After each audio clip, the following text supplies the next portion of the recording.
بنی اسرائیل کے ایک شخص کا واقعہ ہے، بڑا گناہگار شخص تھا۔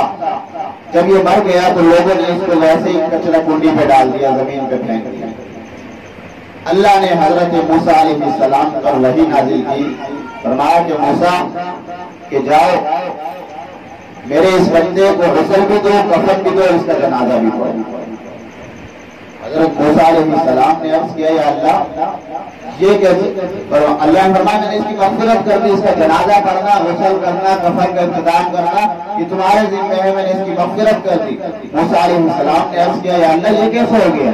یہ تو بڑا گناہگار تھا، بڑا بدکار فاجر فاسق قسم کا ایک شخص تھا۔